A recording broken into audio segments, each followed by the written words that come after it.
Our top story on the broadcast is a big political fight over the alleged land scam at Ayodhya.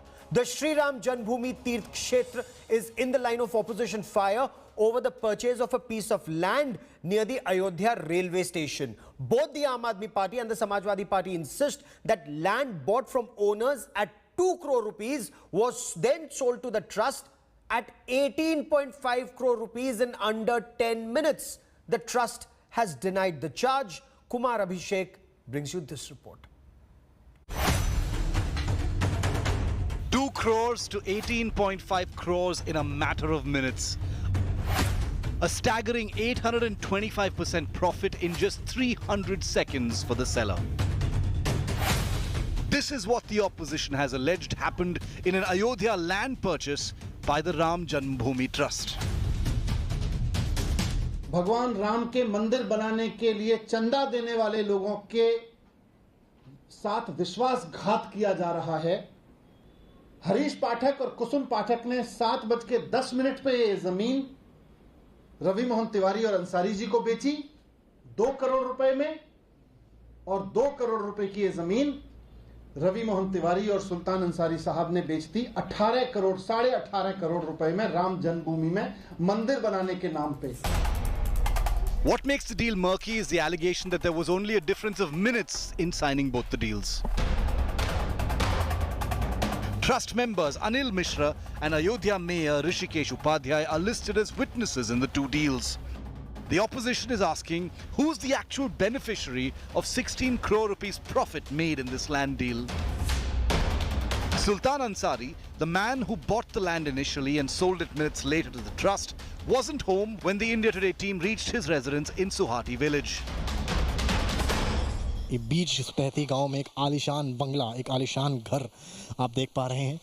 ऐसा लगता है देख के कि काफ़ी ज़्यादा बड़े अमाउंट में इसको बनाया गया है। और तस्वीरें आप देखिए, आज तक ग्राउंड जीरो पर आया है पड़ताल करने के बाद। मैं आपको अंदर भी ले चलूँगा। काफ़ी नया न्यूली बिल्ड घर नज़र आता है। ऊपर टेरेस भी आप देख पाएंगे यहाँ पर, और छत भी पड़ी हुई है। दरवाजे आपको देखेंगे नए हैं, कूलर नया लगा है। ऐसा लगता है कि सब कुछ अभी तुरंत हुआ है। ऐसा भी हम कह सकते हैं, शायद एक मुट्ठी को पैसा एक मुश्त मिला है, जिसके बाद ये सब चीज़ें बनाई गई हैं।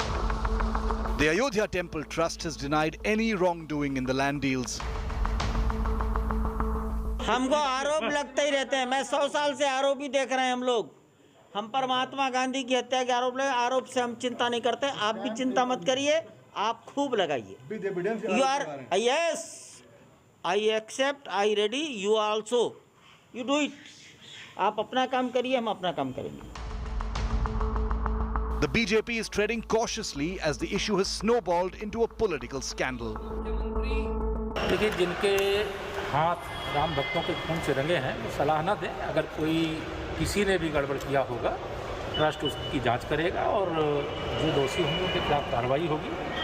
और रामलला का भव्य मंदिर निर्माण का काम चल रहा है। भव्य मंदिर का निर्माण का कार्य होगा। A mandir in the name of Lord Ram, the Maryada Purushottam king, is now caught in an unsavory scandal. The charges of financial irregularities have cast a shadow on the Ayodhya Temple Trust, which has raised over 3,200 crore rupees till March the 31st for the construction of the temple. With Kumar Abhishek and Samarth Srivastav in Ayodhya, Bureau Report, India Today. And joining me on India First is Sanjay Singh, Aam Aadmi Party Member of Parliament. Sanjay ji, Bharatiya Janata party आप पर राम मंदिर के मार्ग में बाधा डालने का आरोप लगा रही है। बीजेपी का कहना है कि उत्तर प्रदेश सरकार ने सर्कल रेट का 4 गुना देने का फैसला किया था। तो 5 करोड़ 80 लाख की अगर बात करें सर्कल रेट की, तो इस पर लगभग 23 करोड़ लागत आती है। तीर्थ क्षेत्र ने तो 18.5 करोड़ में यह जमीन ली है। बीजेपी का दावा है सस्ते में। देखिए, पहली बात, यह जमीन हरीश पाठक और कुसुम पाठक से खरीदी गई। ठीक, 2 करोड़ रुपए में खरीदी गई और 5 करोड़ 80 लाख इसकी मालियत है जमीन की। रवि मोहन तिवारी और सुल्तान अंसारी ने यह जमीन खरीदी जी 18 मार्च 2021 को शाम को 7:10 पे। इसमें जो ट्रस्टी हैं अनिल कुमार मिश्रा जी और ये मेयर साहब हैं ऋषिकेश उपाध्याय जी, ये इस खरीद के गवाह हैं। और ये अनिल कुमार मिश्रा जी की तस्वीर है। ठीक 5 मिनट बाद यही जमीन रवि मोहन तिवारी और सुल्तान अंसारी ने 18.5 करोड़ रुपए में ट्रस्ट को बेच दी। आप मुझे बताइए, दुनिया में कहीं भी आपने जी 5.5 लाख रुपए प्रति सेकंड और 3 करोड़ रुपए 3 करोड़ 30 लाख रुपए प्रति मिनट जमीन महंगे होते सुना है आपने?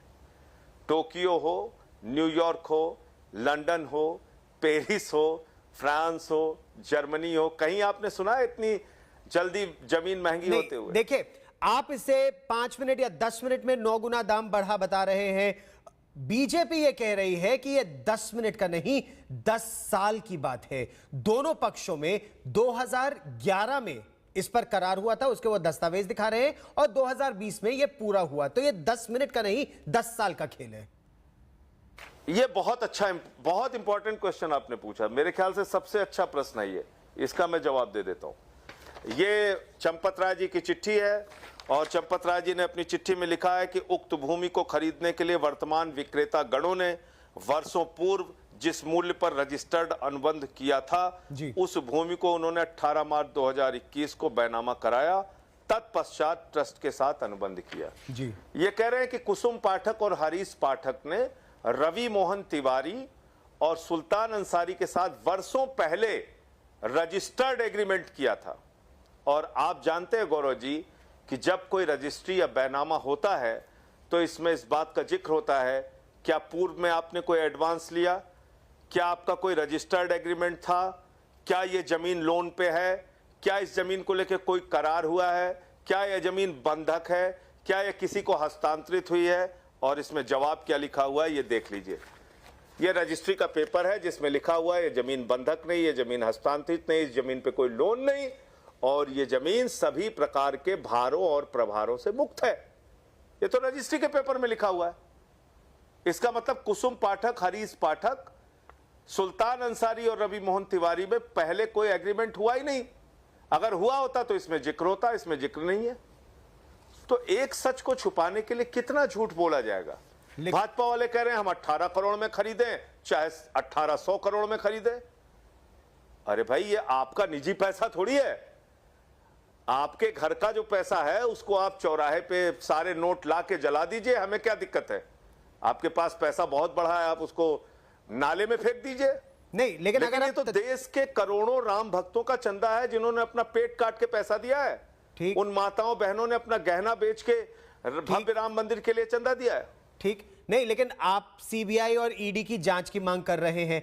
अगर ऐसा है, मान लीजिए अगर सीबीआई और ईडी की जांच नहीं होती, तो क्या आप इस मुद्दे पर इन सबूतों के आधार पर अदालत में इस मामले को उठाएंगे? देखिए, इसमें दो बड़ा विषय है। पहली बात तो गौरव जी, इसमें भारतीय जनता पार्टी के विधायकों ने, सांसदों ने, मंत्रियों ने, मुख्यमंत्रियों ने चंदा इकट्ठा कराया ट्रस्ट के नाम पे करोड़ों रुपए। उन सबकी जवाबदेही बनती है। और मैं दिल से कह रहा हूं कि आज जैसे सारी पॉलिटिकल पार्टीज ने बोला, उन भाजपा के विधायकों और सांसदों को भी जरूर आवाज उठानी चाहिए, क्योंकि इन करोड़ों लोगों के चंदे को कुछ लोग अगर चोरी कर रहे हैं तो उस पर उनको भी आवाज उठानी चाहिए, नंबर एक। दूसरी बात, देश के प्रधानमंत्री ने सर्वोच्च सदन में इस ट्रस्ट की घोषणा की। सर्वोच्च न्यायालय के आदेश पे ये ट्रस्ट बना। अगर इसमें कोई गड़बड़ी हो रही है तो प्रधानमंत्री जी को सामने आके इस पूरे मसले पे जवाब देना चाहिए। तो ये दो विषय है जिसपे मुझे लगता है कि, और जांच के पहले आप कैसे क्लीन चिट दे रहे हैं? पूरी की पूरी भाजपा की आर्मी क्लीन चिट दे रही है, जांच हो जाने दीजिए। ठीक, नहीं, लेकिन आपके लिए भी पानी हो जाएगा। ठीक, आपके लिए भी ये मुद्दा क्या केवल राजनीति के लिए है, या आप इसे अदालत में लेकर जाएंगे ताकि अपने लॉजिकल कंक्लूजन तक पहुंचे? थोड़ा इंतजार करते हैं, क्या कर रहे हैं देखते हैं, और उसके बाद फिर हम लोग निर्णय लेंगे। क्योंकि कहा यह भी जा रहा है कि जो आम आदमी पार्टी है वो उत्तर प्रदेश में अपनी राजनीतिक जमीन तलाश रही है। इस समय आप लखनऊ में हैं और ज्यादातर समय आप उत्तर प्रदेश में अब रहते हैं, तो क्या ये जो राम मंदिर का ट्रस्ट पर आपका आरोप है, ये उत्तर प्रदेश की राजनीति में आपका लॉन्च पैड है? नहीं, मुझे लगता है कि पिछले 1 साल से लगातार जितने भी मुद्दे उत्तर प्रदेश में आए, सतीश द्विवेदी की भाई का मुद्दा किसने उठाया, उनके भ्रष्टाचार का मुद्दा किसने उठाया, ऑक्सीमीटर थर्मोमीटर में घोटाले का मुद्दा किसने उठाया, इन सारे मुद्दों को देख लीजिए। इंद्रमणि त्रिपाठी व्यापारी की हत्या का मुद्दा किसने उठाया, हाथरस कांड में मेरे ऊपर वहां पे हमला कराया गया। तो सारे मुद्दों पे लगातार, बिकरू कांड का मुद्दा किसने उठाया, खुशी दुबे का मुद्दा किसने उठाया, तो हम लोगों ने उठाया ये सारे मुद्दे। लेकिन ये जो मुद्दा है इसको चुनाव से जोड़कर मत देखिए। मैं फिर निवेदन करता हूं और भाजपा के लोगों से भी अनुरोध कर रहा हूं, ट्रस्ट के लोगों से भी कह रहा हूं, ये देश के करोड़ों राम भक्तों की आस्था का प्रश्न है जी। सब चाहते हैं वहां भव्य राम मंदिर बने, लेकिन चंदा चोरी नहीं होनी चाहिए। ठीक, एक एक रुपए का सही इस्तेमाल होना चाहिए। ठीक। संजय जी, आप मेरे साथ जुड़े इंडिया फर्स्ट पर बहुत बहुत धन्यवाद। लेट्स